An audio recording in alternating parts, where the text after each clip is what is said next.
Napoli fans around the world, welcome to Napoli Talk. This game against Fiorentina, we won 6-0 at the Stadio Diego Armando Maradona, and in this video we'll cover how we scored those goals, what Napoli did well, what Fiorentina did poorly, what Napoli's future holds, where we are in the league, all that sort of stuff. We'll do maybe a little discussion about the Juventus game, the big one, the Supercoppa final on Wednesday. Let me know in the comments, guys, what you thought of this game, what you think of the future games, your comments, your questions, and I'm already seeing quite a lot of you joining the live. So first off, let's see your initial reactions from the chat.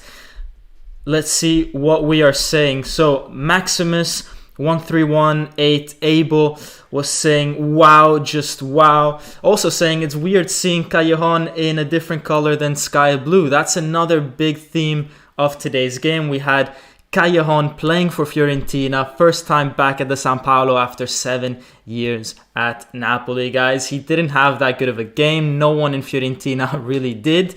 And then, obviously, they lost 6-0. But great to see Callejon back. A bit weird seeing him with a different colored shirt on. But we quickly got used to it and quickly decided not to focus too much on that because we just kept scoring and scoring for fun today. Dante is saying that Insigne assist was beautiful. For anyone who doesn't know what we're talking about, because maybe you missed the game, we will show some screenshots of that assist. It's the third goal for Napoli, and we'll go over every single one of these goals. Dante is also talking about 7 shots on target, 6 goals. We'll see that in the match stats. We're also going to cover that. Cioffi has his debut. We get a penalty. We don't give a goal away. Dante, what a great summary.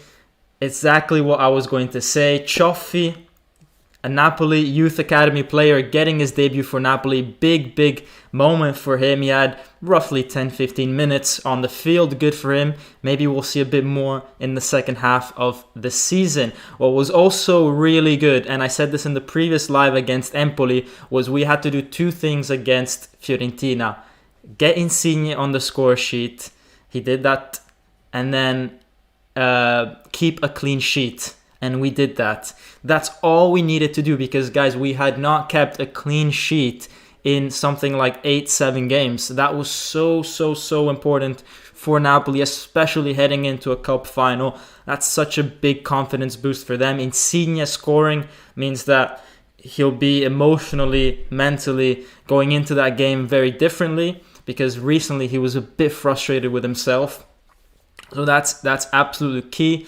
Lozano scoring again, keeping on his goal scoring streak is also super important. We don't want him to stop right before Juventus. So everything seems to be going well. Before I get into the games and more comments, the only thing I'd like to say is the one bad thing about today was, yes, we had Mertens come back, but he didn't seem 100% to me, guys. So I'm not sure if you guys had that same impression, but that's something that certainly I noticed. He didn't really seem like he was on it 100%. I'm not sure how much he'll play against Juventus. I think after seeing him today, I think he's going to start from the bench. But Petagna had maybe his best game for Napoli today. So hopefully that's a good sign. And hopefully if he does start against Juventus, then he'll be able to, continue on that performance. Let's take a look at some other of your comments. Matteo Casale saying, I had to wake up at 6 a.m. and this was just perfect. Good thing I don't have school tomorrow because I've only had 6 hours of sleep. Yeah, guys, a lot of you watching from the States, I'm sure it was 6 a.m. A lot of you guys may be watching from Asia. It's a bit better, this kickoff time, than the late ones. For me, this was around lunchtime, so I'm, actually starting to get quite hungry. But what a way to basically start off our Sunday for most of us.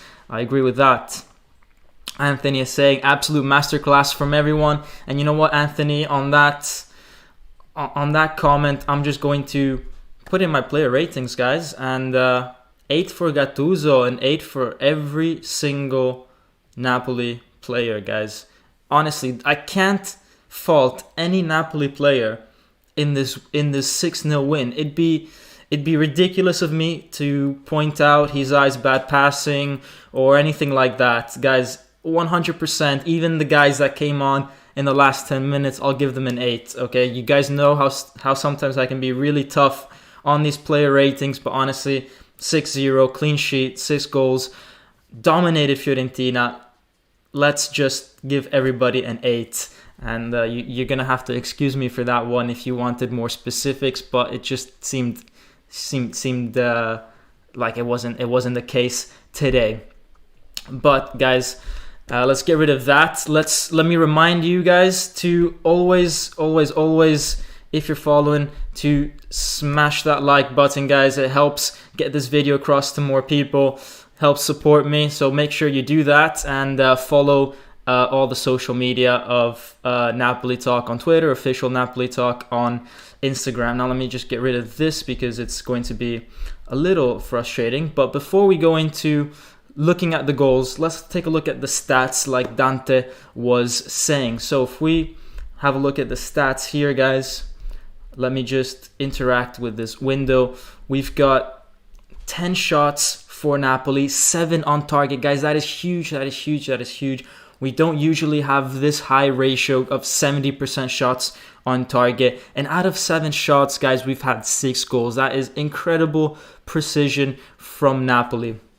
Possession was actually quite even, and that's to be expected with Fiorentina. They have a very technical midfield, guys. They've got Amrabat, they've got Castrovilli, they have Ribéry dropping back. So obviously we expect Fiorentina to have quite a bit of the ball, to have just as many passes as Napoli, just as much pass accuracy as Napoli, but it's how they made those passes as opposed to us, which was the real difference in this game. Because when you look at these possession, passes, and pass accuracy stats, you would never say this game ended 6-0, but it did, guys. It did, and this leaves Napoli in an extremely good and strong position in the league. We're 3rd above Roma because of goal difference. Obviously tonight, the big game, Inter against Juventus, that could go either way.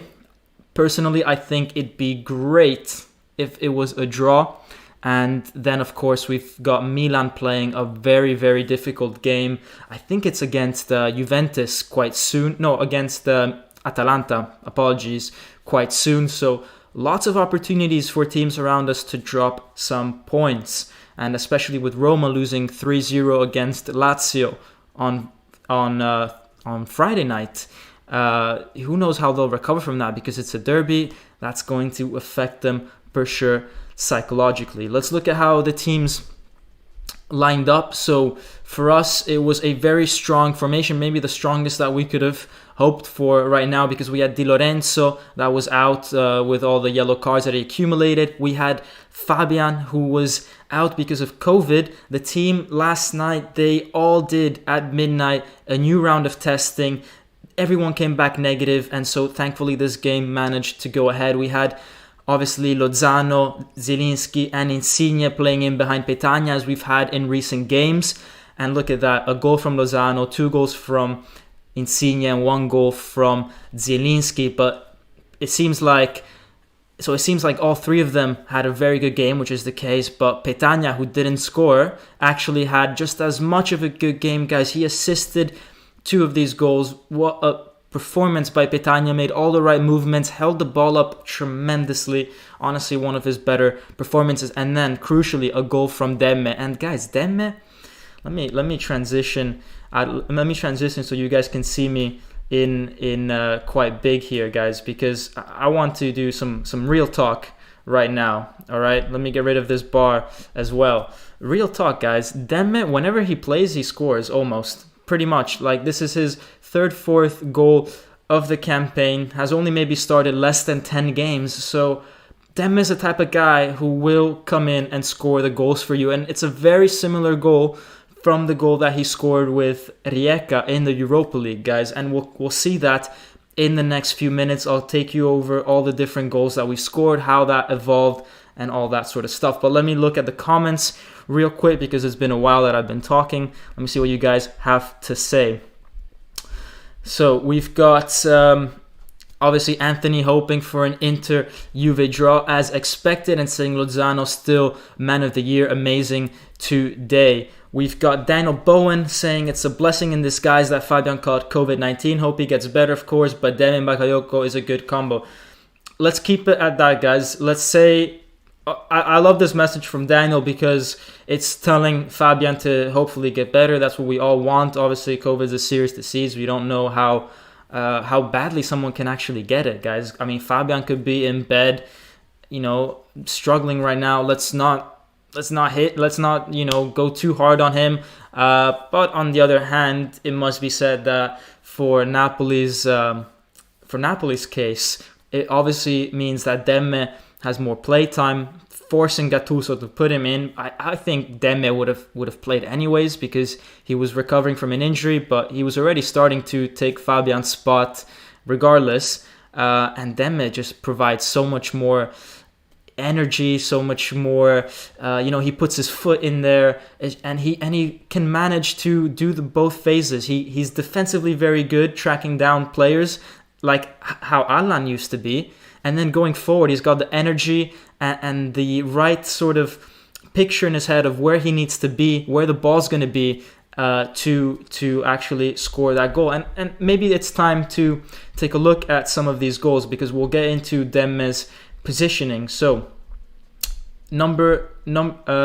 so let's transition right now to the goals. But actually, before we do that, let's take a look at Fiorentina, how they played, why we were so good at blocking Fiorentina. So you can see here that they play with 3 at the back, and Napoli were very, very good in today's game to allow the 3 at the back to have the ball, don't pressure them. Why? This means that we could have kept, as you can see in this picture, Castrovilli and Amrabat under control. You see Petagna having a look at Amrabat. You see Zielinski close to him. You've got Lozano closer to Castrovilli than he is to the number 98 in the bottom of the picture. And that meant that when these players had the ball, it was very tricky for them to do anything dangerous. Sometimes it meant Ribéry had to come back as well. And that meant that when you have Ribéry that needs to help them out, then you've eliminated a threat further up the field. And so that was key for Napoli. Let the Fiorentina 3 center backs have the ball.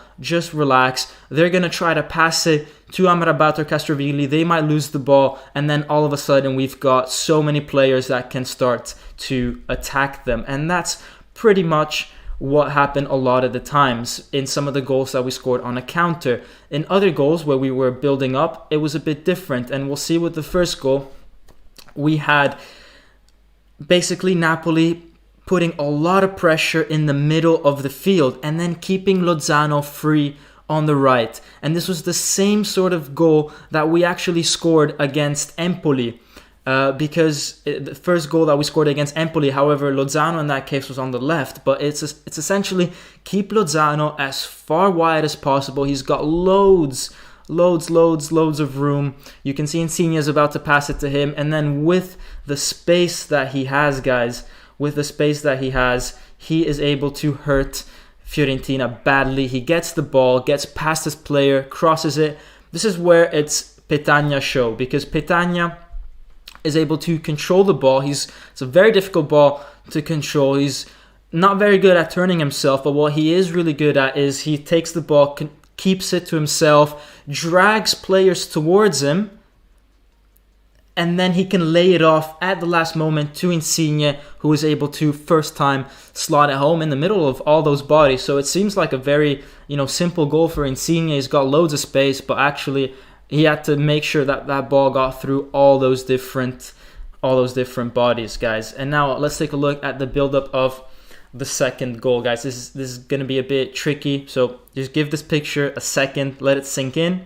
All right, it sunk in. Let me explain. You've got Zielinski with the ball, all right? And this is key, guys. Look at Lozano and look at Petagna. They're making 2 runs to open up that Fiorentina defense. This allows Demme and Insigne to go through the middle, and Zielinski as well. But it's all because of Lozano and Petagna making the right runs. Zielinski picks out Petagna, who is making the right run. Petagna gets to the end of that ball. He gets into the box, and then it's really a hopeful cross into the middle. But you can see you've got both Zielinski and Demme who are continuing their run, and Demme gets to the end of that. But that is something that Fabian is not able to do. He's not able to run those 60, 70 yards.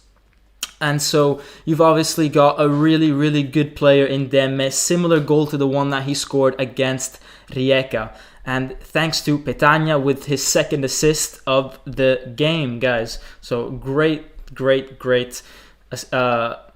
game by Petagna, but maybe the best assist of the game was this one, guys. Napoli's third goal. You've got Insigne covered by 4 players.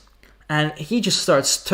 I just squiggled some lines there, guys, because Insigne just starts going around them, making them dance, basically. You've got Amrabat, who doesn't know where the ball is. You've got all these Fiorentina players around him, can't get close to Insigne, does them dirty, and then a through ball to Lozano, who's going to be at the end of that. And it was such a Insigne Callejon type goal, and I'm sure Callejon, a few meters up the field, would have been looking at that and would have been thinking, man, I wish that was me. I wish that was me. But guys, it is what it is with Callejon. He had 7 good seasons at Napoli, and now it's all about Chucky Lozano. And honestly, what a season he's having. Then let's go on to the 4th goal, which was another brilliant goal by Napoli, guys, because this goal was very vertical play. You've got Insigne to Demme.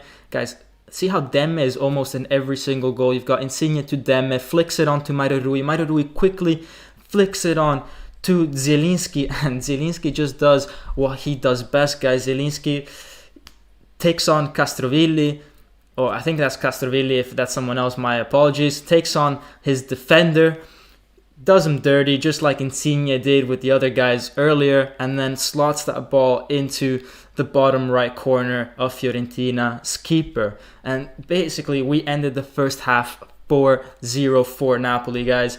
And in the second half, we had a few good chances that we didn't take necessarily, and then all of a sudden we end up with a penalty, which Insigne slots away very, very nicely. But guys, this penalty, what's really key about this penalty is that the guy who got this penalty is Bakayoko.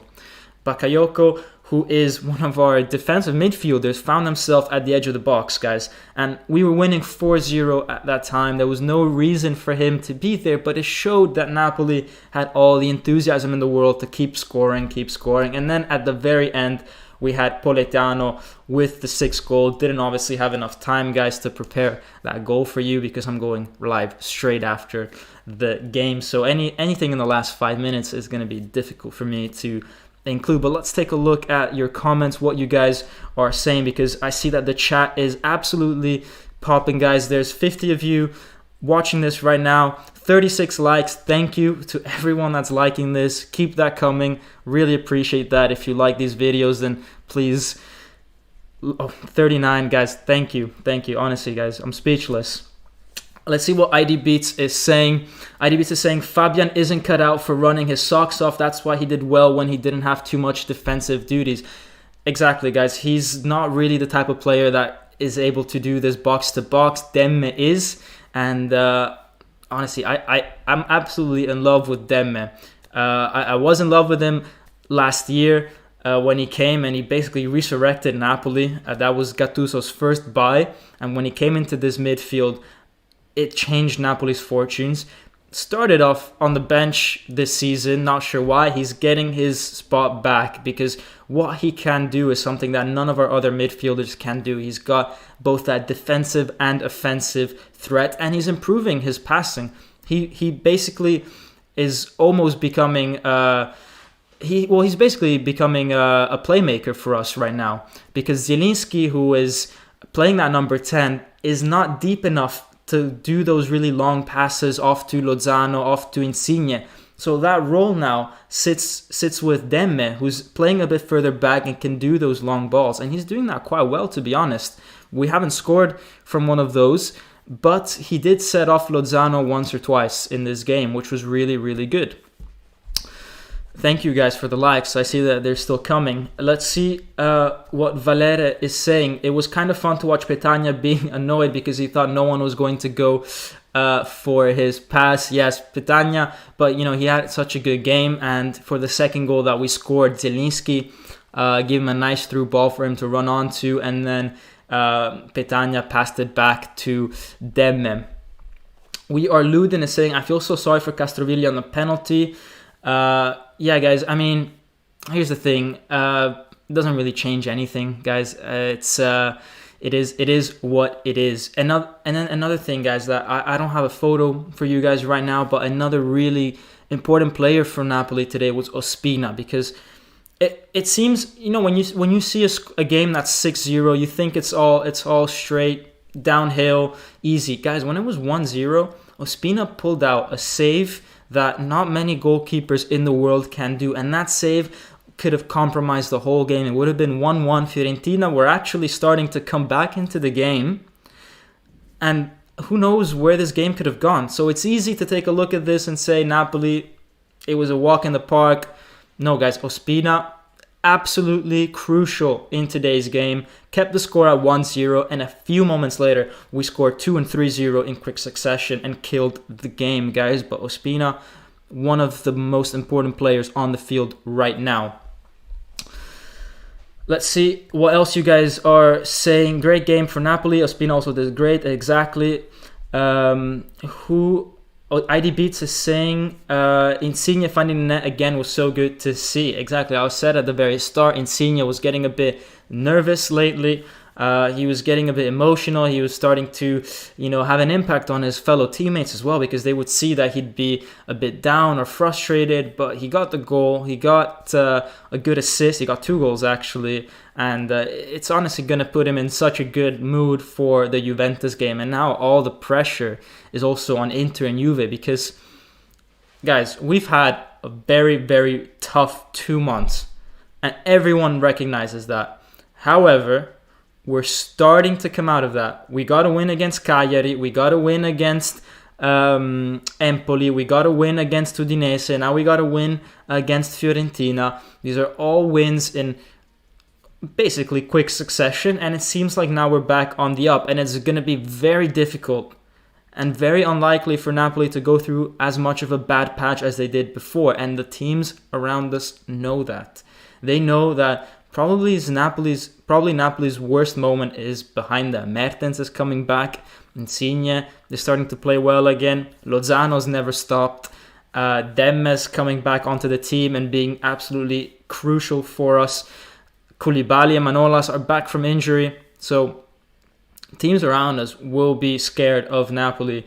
I won't start saying, if we're going to start winning the title and all that, but it's going to put a lot of pressure on Inter and Juve not to mess up, and Milan as well. What else are you guys saying? Salvatore Di Brita, welcome. He's saying Insigne, he said Insigne found the net was good. Sorry, that was your comment before. I repeated it.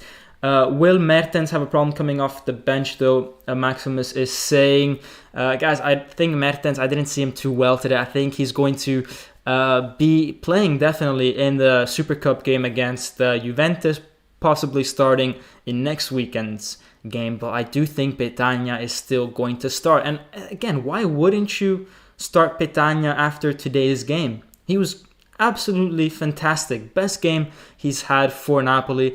I think he actually deserves to start, because it'd be very tough on him to go through all these league games, the Coppa Italia game, do his job, not amazing, but starting to do it a bit better. He scored against Empoli, assisted a few times recently, and then get told to sit on the bench against Juve. This is his one opportunity to be a starter in a big game.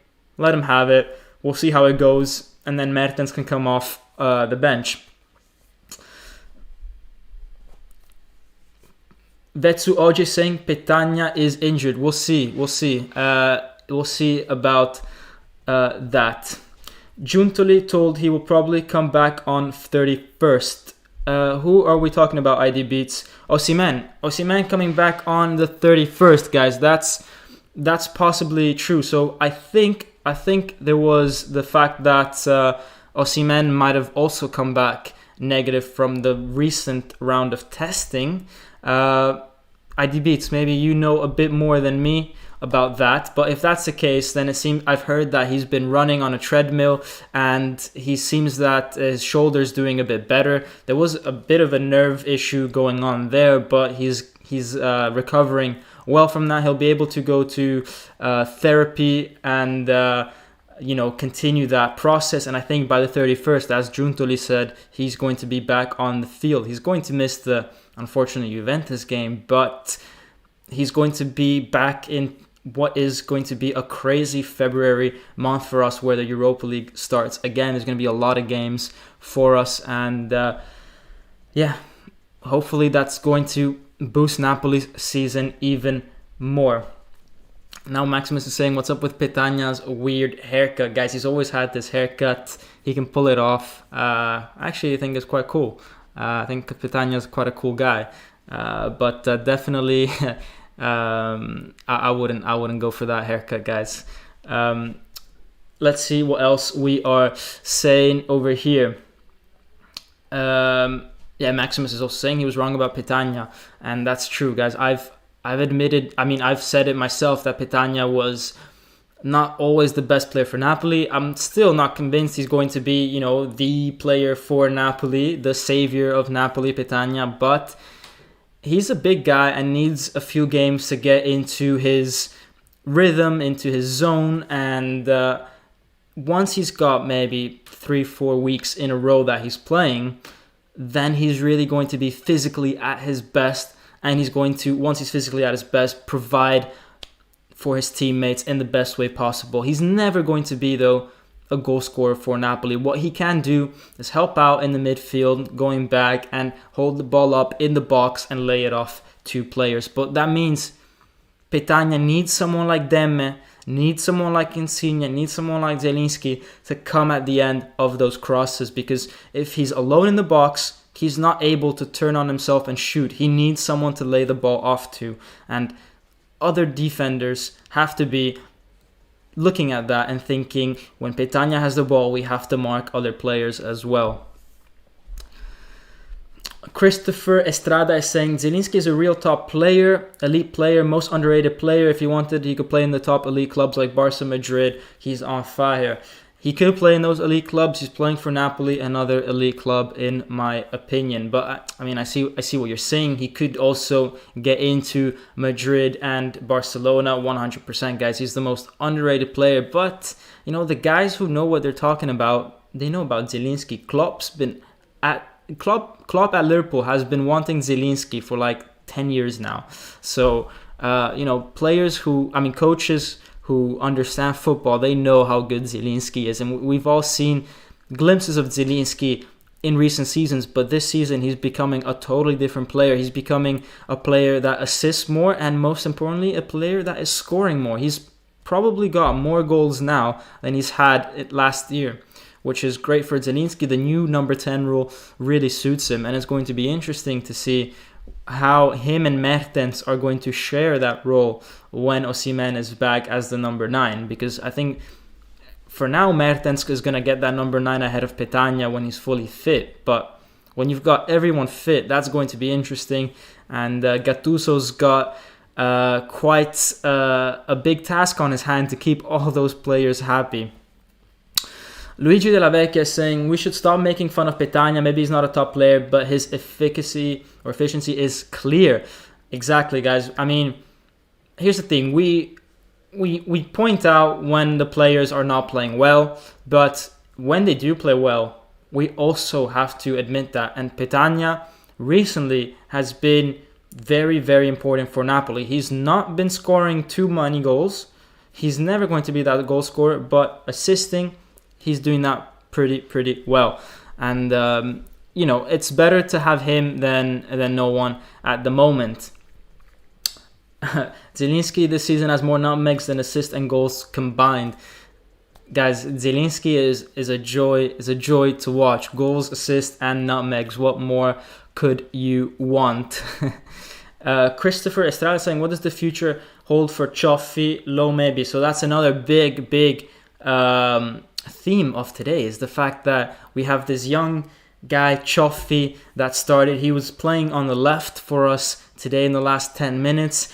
I don't really know what the future holds for Cioffi because we don't really have experience of Gattuso playing or introducing young players into Napoli. So he's been here for a year, and this is the first start that Gattuso has given to any young player. And he had the opportunity to keep Gaetano in the summer. For some of you who don't know, Gaetano is this sort of center mid / 10 young guy that we have who started with Ancelotti a few times. And now he's in Serie B on loan. But Gattuso decided to send him out on loan. So he doesn't seem to be like the type of coach that is going to develop a young player, and have him play. I think it's also not the right time to do that at Napoli. We're still just about recovering from a really bad run of form, and I think now is when you really want to start making points, and it's not time to start messing around too much with the team, especially with Osimhen and Mertens coming back. It's essential they get game time, so it's going to be unreasonable for Cioffi to get more minutes if you need Mertens to or Osimhen to start racking those up instead. So what does the long-term future hold? I think on loan. I think maybe a year in Serie B will be good for him.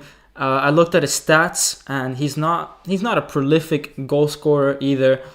So it's not like you are keeping someone on the bench, or he's not someone that is going to change the games for you, in my opinion. He's a good player, needs to develop. He's got potential, but definitely we're okay to put him on loan, is what I'm saying. He's not world class yet at the moment. He's not an Ansu Fati sitting on the bench for us like he was for Barcelona, guys. So Cioffi, hopefully in 3-4 years' time, can be a key player for Napoli, taking over Insigne's spot on the field. But until then, guys, we're covered with Insigne. He's still quite young. Let him have his experiences away from the spotlight, because Naples is a tough place to play your football, and let him develop that way, guys. And as I said, Gattuso doesn't seem to be like the type of coach that tries out too many different things. I think if we weren't winning 5-0 at the time, he wouldn't have put in Cioffi. Napoli Goal 06 is saying, who do you think is our Premier League counterpart club? I think our Premier League counterpart club is, it hurts to say, it really does, but it has to be Tottenham. And it has to be, and it hurts because Tottenham are the team that always bottle championships. They haven't won in a while. But unfortunately, honestly, that is a bit Napoli. But we're two teams that are recently, over the last, let's say, 10 years, building up, because we've had a rough early 2000s, same as Tottenham. And we're building. Tottenham's got the new stadium. We're doing works on our own stadium. They reached the Champions League final. That's something that I think Napoli has the potential to do, guys. I mean, you don't need to be as good as Bayern to reach the Champions League final. You need a few good picks in the run, and get a team like Leipzig, get a team like Atalanta, get a team like Sevilla, teams that are manageable for Napoli, and all of a sudden you're in the final. So it's not impossible. And so I do see that Napoli and Tottenham are quite similar in that regard. So that's my opinion. I think everybody else, you've got Chelsea, who are, they've got so much money to spend, obviously not relatable to Napoli. You've got Liverpool, Manchester, who have a history of winning, so obviously not relatable to Napoli, which are, have only won 2 titles. You've got Arsenal, who I just don't want to be associated to Arsenal at the moment. But Arsenal have also got a really rich history. But there's not enough passion, I think, at Arsenal. So that's another thing where I think Tottenham we can relate to a bit more, because Tottenham fans, Spurs fans, are a bit more passionate than Arsenal fans. And then there's Man City, which is this new, basically team, not a new team, but you guys know what I mean. This new owners, Arab owners that put in a lot of money into the team and are spending lots, which is, again, a bit similar like Chelsea, is not really what Napoli is about. So definitely, I'd say more similar to Tottenham, which is, guys, not too bad. And ID Beats is agreeing with me, saying he thinks the same. Daniel Bowen is saying, can you talk about what lineup Gattuso will put out there on Wednesday in the Supercoppa? 100%. So I think Ospina is going to start, just because here's my take on it. Meret started the final in the Coppa Italia last season, even though it was Ospina that took us there. But because of the yellow card that he received, Meret had to start the game. I think it's fair that Ospina starts this time around and also gets a chance himself to be a starter in a final. It's not going to be too often that we're in finals. And before I say anything, Lorenzo is saying, RIP Fiorentina. Guys, yeah, moment of silence for Fiorentina. Always in our hearts. 6-0. Pretty tough. Anyways, so Ospina in goal. And then the back four is going to be Di Lorenzo's going to be back. Finally got a bit of a break. So he's going to be back on the right. I don't see his eye starting. And then you've got Manolas Koulibaly and Mario Rui on the left. I'd be surprised if his eye takes Mario Rui's spot on the left, honestly. In the middle, who else but Demme Bakayoko? Best combination we have at the moment. And with Fabian being out for COVID, I don't see any other solution for us. Up top, Zielinski, Insigne, and Lozano, 100%. They're going to start. And then at the very front, as I said, it's between Mertens and Petagna. It's probably going to be Petagna. It's, if Petagna is fit enough to play, then it's going to be him, because I didn't see Mertens too well today. I think he still needs a few more minutes. I think his ankle is still bothering him a little bit. Definitely won't be able to play more than, I think, 45 minutes. So, probably put him on the 60th minute in the second half and then see if we need to keep him on for extra time if needed. But F in the chat for Fiorentina, guys. Yeah, pay your respects for Fiorentina. Any Fiorentina fans watching, I hope you guys forget this game very quickly. I do think you're good enough to stay up, though. So, don't worry too much. But what a disappointment for Fiorentina. I mean, they have such a good midfield. They've got Castrovilli, Amrabat. They have players like Ribéry. They've got Callejon, who we know was not the same Callejon as before, but he's still Jose Maria Callejon. He can still do some stuff. You've got Vlahovic, who I think is a good striker. I have him in my fantasy football, guys. So, I see the potential in Vlahovic. He's like 20 years old, and he has scored recently. But just something about this team, they can't quite play well. And a lot has to do with their, I think, three center backs. I mean, if we take a look again at the pictures, their center backs really struggle with the ball, and Napoli really good at making sure that they don't press these center backs, force them into making dangerous passes into Amrabat, into Castrovilli. Those passes could be easily intercepted or put those two players under a lot of pressure for Napoli to quickly recover the ball and charge up. But that's because these three players in the back don't have the confidence themselves to push up and to pull out one of the Napoli midfielders from their line and go and absorb the pressure from them, and in that way sort of help Castrovilli or Amrabat free up a bit more. So they don't take enough risks, and I think that's the issue with Fiorentina at the moment. But again, they're starting to improve. They won 3-0 against Juventus. They managed to go to extra time with Inter. So Fiorentina are a team that I think by the end of the year they're going to start picking up a few more points, and definitely the 6-0 is going to be something that they'll want to forget as quickly as possible, and they'll learn a lot from this. They've got 6 goals to learn from, so that's a lot of material to take home and study. So Fiorentina actually need to be thanking us, if anything. ID Beats is saying they suffer from Napoli mentality syndrome. Guys, I don't wish that on any team. Guys, Napoli syndrome is the worst syndrome to have. It's the one where you don't know what kind of game you're gonna get, how depressed the players are going to be on the field, and all that sort of stuff. But no, I'm glad that Napoli have got that win against Cagliari, that win against Udinese, that win against Empoli, the win against Fiorentina today. It's starting to look up for us now, starting to be a bit better. Nedal Kalomar is saying, first Atalanta, Roma, and now Fiorentina, Napoli doesn't struggle versus a three-man defense. That's a very good point. I hadn't even noticed that all those three teams play with a three-man defense. And now that you pointed that out, I mean, I'm sure other people will notice that too. And other coaches will be thinking, if we play with a three-man defense, we've got to do something more in that midfield to support these three at the back, because the way Napoli are getting the ball, switching over and attacking it is phenomenal. And we've hit Fiorentina, Roma, and Atalanta in counterattacks basically the same way in all those three games. And so I think this is a formation that Napoli likes to play against. So good spot, Nedal.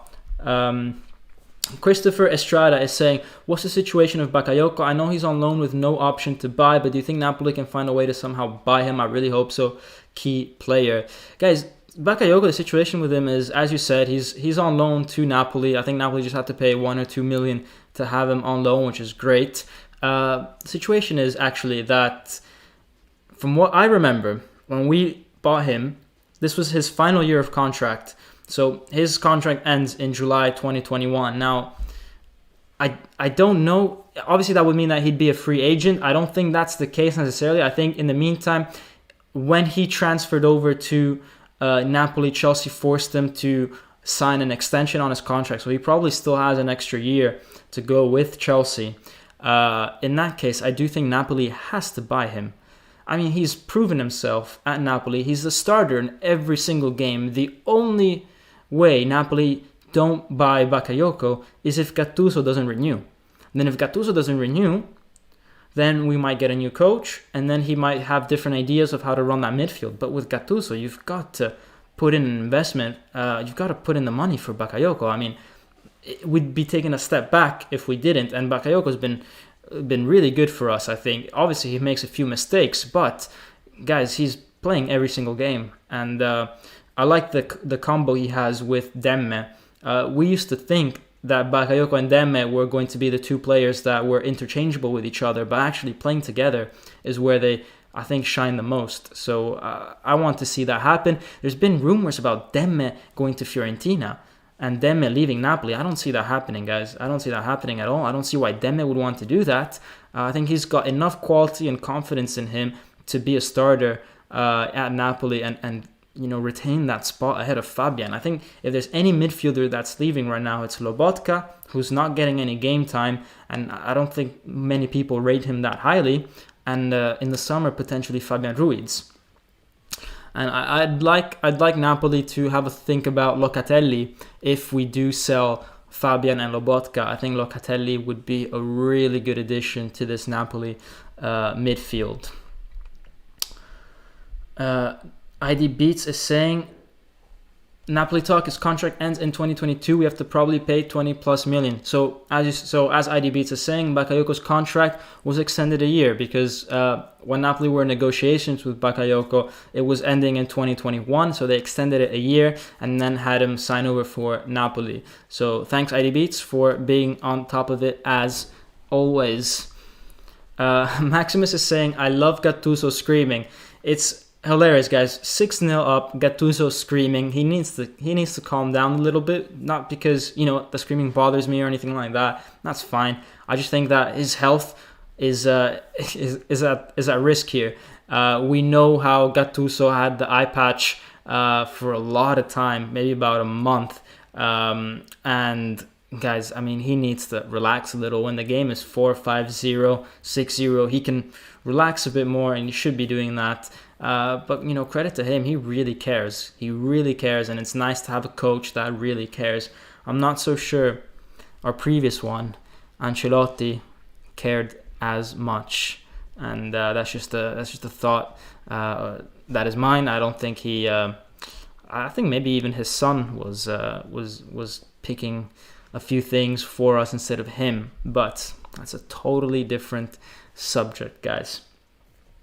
Maxim is saying, is Bakayoko worth 20 million? I think so. I mean, we're asking 15 million for Milik, and he's got 6 months left of contract. And, Bakayoko's at least moving on the field. So I think nowadays, any player, like, let me just go into any random image right now. Any player right now on the field that you see here, all these guys are worth at least 20 million. You cannot be on a Serie A football field and be worth less than 20 million in today's day and age. It's just impossible, guys. So is Bakayoko worth 20 million? 100%. It's just the way money is right now. Whether Napoli are going to spend 20 million, that's different. There might be some exchanges going on. Napoli might say, have one of our players for this, or do some shady thing like Inter does all the time. We don't know, but I do think that Napoli do rate him 20 million as well. And who else could we get for 20 million right now? It'd be very, very difficult. Usually, to get anyone near that, he would have to be towards the end of his contract, but then he's going to be asking for a lot of money in terms of salary. So you have to be careful with those two things right now. People talk about Eminem's lungs, but nobody talk about Gattuso's lungs. Good one, Dante. Gattuso is definitely still a warrior. He's not playing on the field, but it's his soul, he's there on the field with these Napoli players, and credit to him, guys, because he had them going. He got the 5th and 6th goal.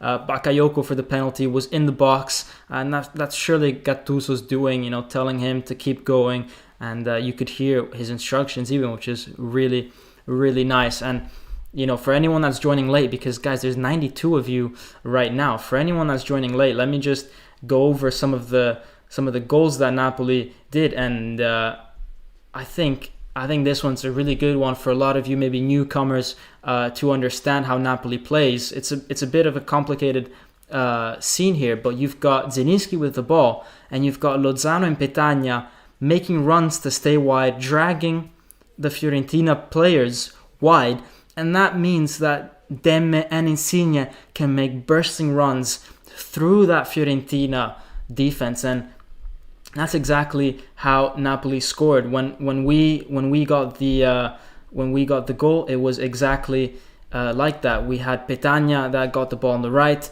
and Demme coming in and from the very back and starting the ball home. But you can see here Lozano and Insigne and Petagna stretching that Fiorentina defense. There's no one in the middle of that box, and that's thanks to the way that Napoli has been playing against teams that play with a back three. As Zinedine pointed out, that's a very classic move by Napoli against teams with a back three defense. Let's see what else. What other questions do you guys have for us? IDB is saying a Fiorentina fan has disliked your stream. Guys, let's let them vent a little bit. It's fine. As long as there's enough people that like it, then I don't really mind. I mean, there's 67 likes, guys. Thank you so much for everyone that's joining and liking the stream. FK Aya Samyas, you guys need to work on your names, guys. It's difficult to say your names.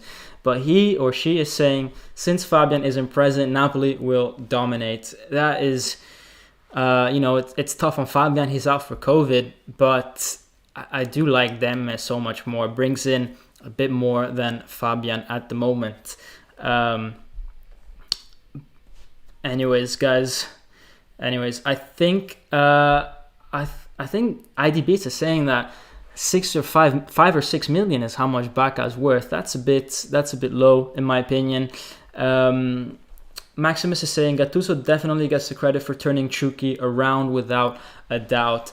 Guys, Chucky Lozano has been on fire this season, but it's his positioning that's what's really good for Napoli. I mean, you can see that from the first goal. You've got Chucky Lozano, who is by himself on the right, and this allows him to receive the ball, not being under pressure, and then take on his man. And when he takes on his man, he's got all the space in the world to do it, and he's been really good with the ball at his feet. I remember last year he used to even trip on the ball quite a lot, or he'd get pushed around a bit more. This year he's been really good at putting his body in between the ball and the player, so that at least when he gets pushed around, he gets a foul. And I think he's worked on.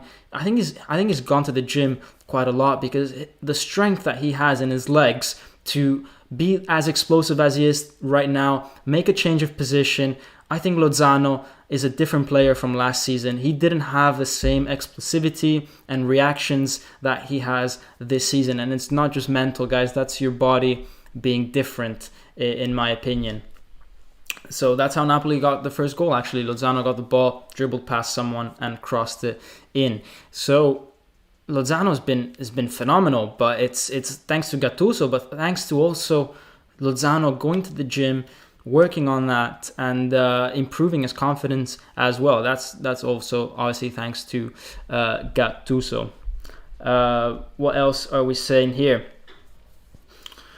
Fabian and Zielinski are world class. However, Fabian doesn't fit in Gattuso's formation. You guys are saying in the comments. Yeah, guys, Gattuso is struggling to find Fabian's correct position in his different formations. Even in the 4-3-3, Fabian didn't seem as good as he was with Ancelotti when we were in a 4-4-2. However, in Spain, Fabian plays in the 4-3-3 at times, and he is really, really good in that position. But it's because in Spain you've got other players that are doing other things that Napoli players don't do. So you've got more players that are rushing into the box, for example, for Spain than you do for Napoli. That means that it creates other opposition players are dragged into those runs, and it frees up Fabian from outside the box to make those long-range efforts. So it's all about how the team plays, and just the way that Napoli play doesn't really suit Fabian. But in the Euro Cup in July, Fabian's going to be one of the players to watch for Napoli right now. And guys, I think by now, Gattuso will have already started his conference. So why don't we live take a look at what Gattuso has had to say. I'm going to be reading out some of his comments, and in summary, he's saying Demme is a very important player for us. Last year he gave us a lot of equilibrium when he arrived. It's in a team that has made 50 goals in 23 or 24 games.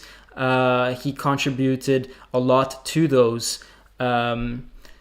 And what else is he saying? Zielinski is saying he's very crucial in the last 20-25 meters. This is a key point in Gattuso's interview right now. He's saying that he sees Zielinski in the last 20-25 meters. That means that he sees him as a number 10. Even when Mertens comes back, he doesn't see Zielinski dropping back into the two-man midfield. And they've asked him, how is Petagna? He's saying Petagna has a problem on his calf. And he had the same 3 weeks ago, but he recovered in 3 days. That is good news for Napoli. Essentially, what Gattuso is saying is that he thinks that Petagna is going to start against Juventus on Wednesday. 3 days is enough for him to start. Maybe he doesn't have 90 minutes in him. He'll have to use some painkillers, but at least he's going to get an hour, 75 minutes out of him before Mertens can come on into the game. And they asked him about him finally getting a clean sheet. And Gattuso said, we've come from the back end of 2 performances against Udinese and Empoli, in where we conceded quite a lot, and it was a long time that we didn't concede that many opportunities. In these days, we worked a lot on our transitionings and on being a bit more aggressive in that, and to stop or to cover the holds that we had in the previous games, because guys, against Udinese we were leaking so much. So obviously Gattuso did a lot of work with the team, and this worked out because Fiorentina were not dangerous at all against Napoli, and they have some good players. They have Ribéry, they have Castrovilli, they have Amrabat that can pick out some good passes. So Gattuso did a lot of work. But you start to wonder why he couldn't do this earlier. If it only took 3 days for us to improve, surely he could have done it a bit earlier. He's saying, however, we could have done a bit better with Lozano. For example, when Fiorentina had the ball on the outside, his eye was forced on his own a bit much. So maybe he's saying that Lozano could have covered a bit more, even though Lozano's been brilliant at that recently. And then, obviously, Gattuso also in the past few days has taken the team out on a meal because he cancelled one of the training sessions, actually. He cancelled it. I told the guys, you know what, we're going on a meal. And he had intentions to pay. And the rumor had it that Bakayoko paid.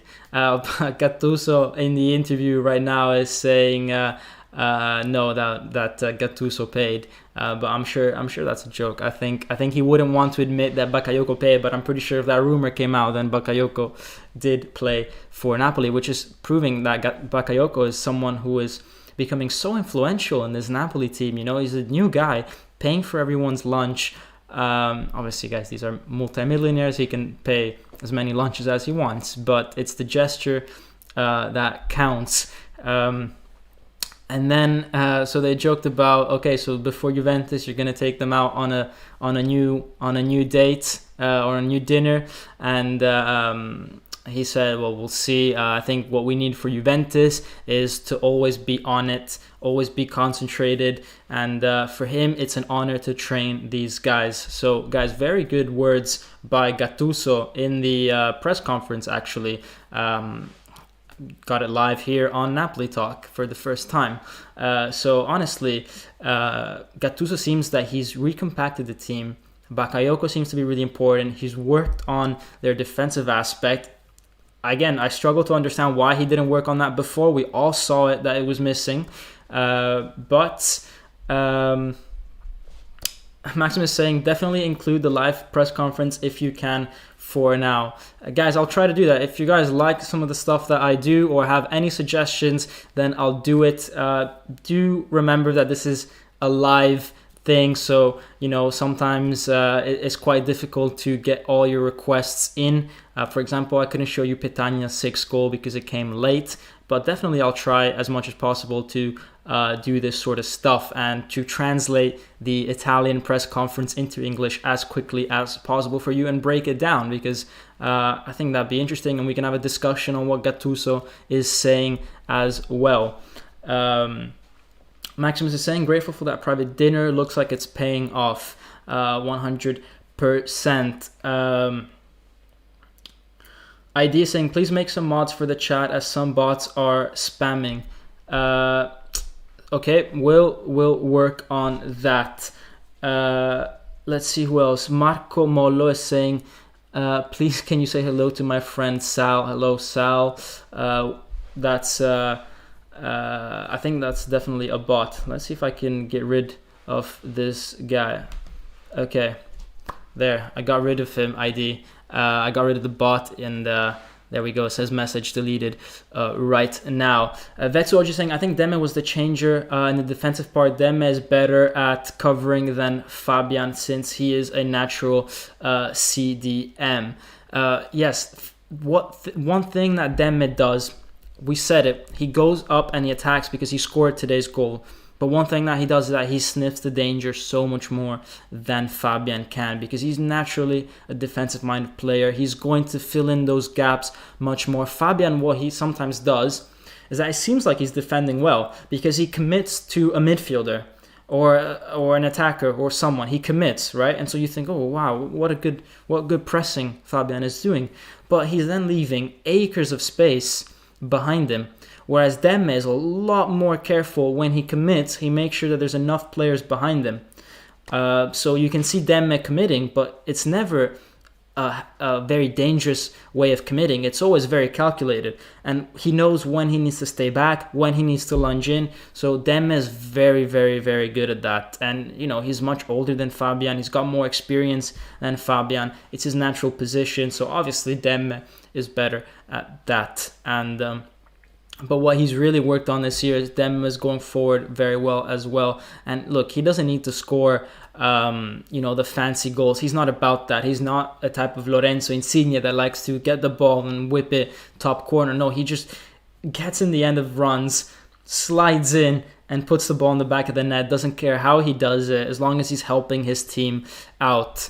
And guys, let me just remind you guys that if you are new, then to please subscribe and please smash that like button to get Napoli Talk going with the YouTube algorithm, and more people can see it that way.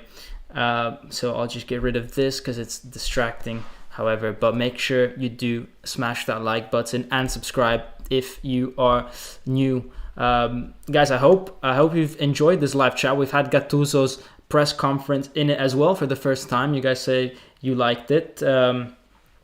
And Maxim is saying you talked about making a Gattuso video a couple back, still thinking about it, of Gattuso's best press conference.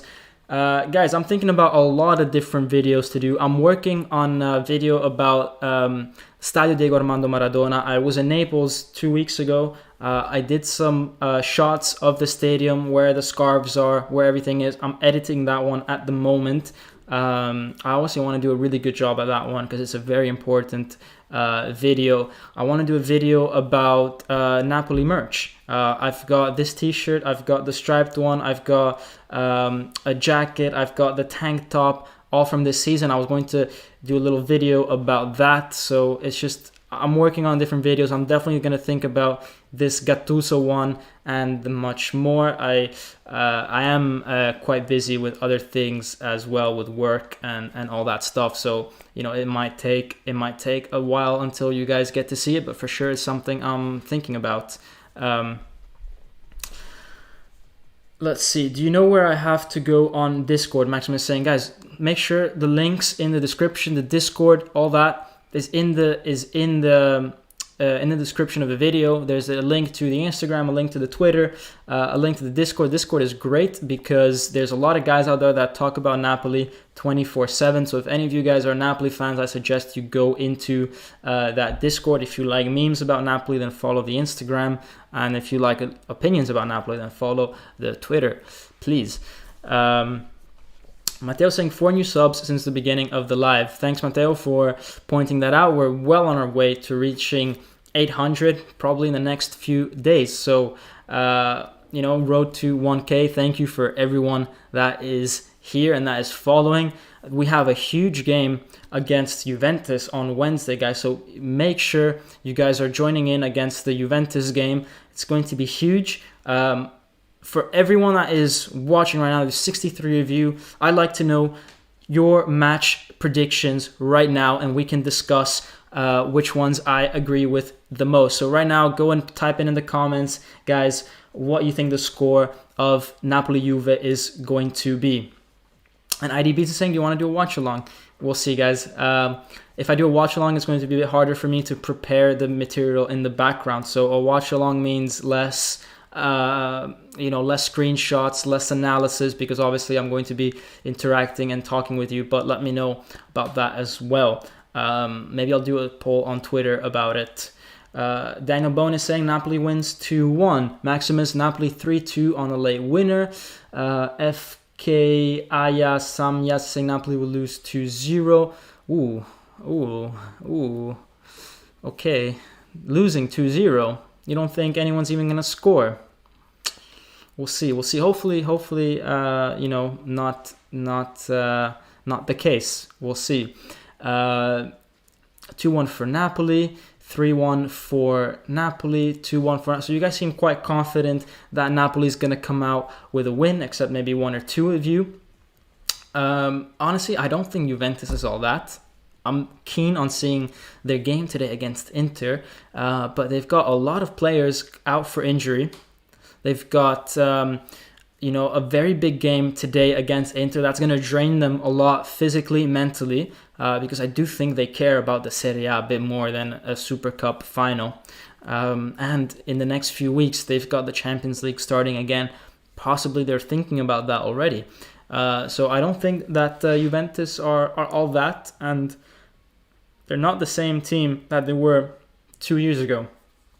Because already last year, I don't think Juventus were all that either, guys. So who knows? I mean, Napoli are definitely on the up. Juventus have also had a good run of form in the table. They could possibly pass us, but I don't fear them as much as I would have feared them 2 or 3 years ago. Not saying that it's going to be an easy win or an easy game, anything like that. Anything could happen. I actually do think it's going to be very cagey.